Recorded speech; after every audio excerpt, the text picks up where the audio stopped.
Salut tout le monde, cette semaine je présente des gants chauffants de la compagnie Ororo Wear.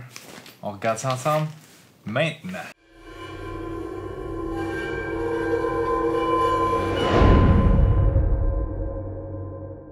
J'ai déjà fait une vidéo à propos de Ororo Wear. Je testais leur manteau chauffant qui ressemble un peu à ça. J'avais été super emballé par la qualité. Je trouvais que c'est un produit de super bonne qualité. Ça fonctionnait super bien. Juste avec la batterie, le bloc de batterie était super de qualité. Cette fois-ci, ils m'ont envoyé leur gant chauffant. Ça donne super bien parce que dehors, il fait super froid présentement. Des gants chauffants, je trouve que c'est parfait. Quand on veut passer à souffleuse, pelleter, pas nécessairement avoir des grosses mitaines. Là, c'est des gants qui sont chauffants. J'ai bien hâte de tester ça. En plus de ce que j'ai lu un peu de la description, c'est qu'ils seraient compatibles avec les touchscreens. Donc, pas besoin d'enlever nos gants pour toucher notre téléphone. J'ai bien hâte de tester ça. Ici, on ouvre le sac. On retrouve un genre de manuel d'instruction. Une petite boîte avec notre câble de chargement à deux embouts. Donc, j'imagine qu'on peut charger les deux gants en même temps. On a une batterie ici et une deuxième là-dedans. Et le câble vient se brancher directement dans la batterie comme ça. Et on a nos fameux gants.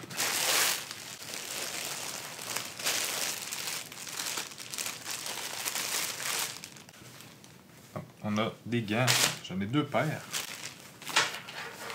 Mon Dieu, c'est vraiment cool ça. On a une paire un peu plus grosse et une petite paire ici. Wow! Je m'attendais pas tout à avoir deux paires. Si on regarde la petite paire ici, on a un peu de grippe ici pour venir s'agripper peu importe ce qu'on va toucher. On a les trois doigts ici qui ont l'air d'avoir des choses spéciales. Donc j'imagine que c'est pour les touchscreens. Ça doit fonctionner avec ces trois doigts-là.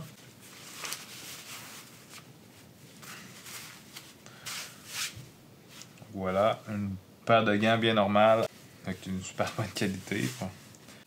On a notre bouton ici marqué Ororo, que je trouve super beau d'ailleurs. Puis j'imagine on doit avoir un endroit pour venir insérer la batterie. À l'intérieur, on a un petit zipper pour venir insérer la batterie et venir brancher avec un câble directement dedans. La deuxième paire, ils sont un peu plus épais, voilà, un peu plus résistants pour, j'imagine, travailler dehors ou jouer dehors. Oh, ils sont quand même super doux à l'intérieur. Même chose, on peut venir le serrer à deux endroits, ici sur le poignet, puis ici sur le bras directement. Et de ce que je peux constater, la deuxième paire ne peut pas accueillir la batterie directement. Donc, je suppose ici qu'il faut venir mettre un gant et venir mettre l'autre gant dedans pour le rendre chauffant. Mais honnêtement, ça rend super bien. J'ai pas l'impression d'être moins confortable pour autant. Le bouton est accessible quand même assez bien. Bon, maintenant, si on insère la batterie à l'intérieur, on branche une batterie et on vient refermer le tout. La batterie est sur la section intérieure de notre main. C'est sûr qu'on la sent. Présentement, j'ai pas l'impression que ça me nuit. À long terme, j'en ai aucune idée. J'ai peut-être l'impression que ça va finir par m'achaler. Reste à voir. Bon, on a notre bouton ici. Normalement, si j'appuie, on va voir s'il y a de la batterie déjà. Oh, donc, c'est rouge ici. Donc, si je me trompe pas, quand ça flash rouge, c'est qu'ils sont en train de réchauffer. Je sais pas par où passe la chaleur. J'ai pas l'impression de sentir. Ah oui, il y a un petit fil ici qui passe. Qui passe sur mon doigt ici, qui fait le tour des doigts. Ah, ça fait le tour des doigts comme ça. Mais honnêtement, je sens déjà que c'est plus chaud. C'est quand même assez rapide. Waouh! C'est agréable. Si on passe ici, on a bleu qui est le moins fort, le rouge le plus fort et le blanc qui est entre les deux. Mais à rouge, on le sent déjà pas mal. Donc, pour le reste du test, c'est sûr que je vais aller dehors les essayer. Je pense que présentement, il fait en bas de moins 20 température ressentie. Donc, c'est un super bon test. Je vais l'essayer avec juste les petits gants, avec les gros gants par-dessus. Puis on s'en reparle par la suite.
Donc je l'ai utilisé pendant à peu près 1 heure dehors en faisant à peu près tout ce que je fais normalement. Donc pelleter, jouer avec le chien, faire des anges en neige, peu importe. Je pense que c'est vraiment une journée idéale pour le tester parce qu'il fait super fret comme au Québec. C'est pas froid, c'est fret. Et en passant, mon manteau chauffant Aurora Wear est très utile dans ces occasions-là. Je vais mettre le lien en haut si jamais vous voulez aller voir. Si on parle premièrement de la fonction principale des gants, qui est de rendre nos mains chaudes, ben ça fait pas mal la job, je vous dirais. J'ai même été obligé de les baisser de niveau quand que je pelletais. La doublure est imperméable, elle laisse pas passer l'air. Par contre, si on met juste les petits gants, on sent quand il y a un peu de vent, l'air passe, entre. Mais si on fait juste se promener dans le bois, juste se promener en ville, je pense que ça fait super bien la job. Sinon, on met la doublure, puis il n'y a aucun problème avec ça. La batterie m'a toffé facilement à l'heure. Je sais pas comment il en reste, je l'ai jamais chargé. Les autres ils annoncent dans le guide que c'est supposé toffer à peu près 4, 5, 6 heures, dépendamment du mode. Je pense que le mode le plus performant, c'est 3 heures. Vous pourrez aller voir dans la description, tous les liens vont être là. Pour ce qui est du tactile, je pense qu'il est annoncé que les 2 couches devraient être tactiles. Par contre, je peux vous confirmer que ça fonctionne pour moi uniquement avec la couche du dessous, qui, elle, le tactile, fonctionne aussi bien que n'importe quel autre gant qui annonce du tactile, ce qui veut dire pas très bien. Si tu veux écrire un long texte par message texte à quelqu'un, je pense que tu vas trouver le temps long. Mais bon, ça fonctionne, si tu veux répondre au téléphone, raccrocher, faire des choses faciles comme ça, il n'y a aucun problème. Avec les gros gants, on oublie ça. Le point qui me stressait le plus, comme je vous disais au début, c'est la batterie. Donc le fait qu'elle soit sur le poignet ici, ça peut être un peu dérangeant. Je l'ai senti, je peux pas dire que ça m'a dérangé. Par contre, je l'ai senti, donc si jamais c'est quelque chose qui peut vous freiner, mais sachez que on le ressent, la batterie est quand même assez grosse, puis on sent une petite pression de fois de temps en temps, tout dépendamment des mouvements qu'on fait. Mais pour moi, c'était pas un facteur qui m'affectait. Je vais mettre le lien dans la description. Je pense qu'il y a une promotion pour Noël présentement. Avec mon lien en bas, je pense que vous obtenez un genre de 15% de rabais à confirmer. Il faut aller voir en bas. J'espère que vous avez aimé la vidéo. Si c'est le cas, faites un j'aime. Si vous n'êtes pas déjà abonné, vous êtes intéressé par des gadgets ou des produits technologiques un peu comme ceux-ci, vous pouvez vous abonner maintenant en appuyant sur le bouton s'abonner. Vous pouvez me faire la petite cloche pour être sûr de rien manquer. Puis sinon, on se voit la semaine prochaine.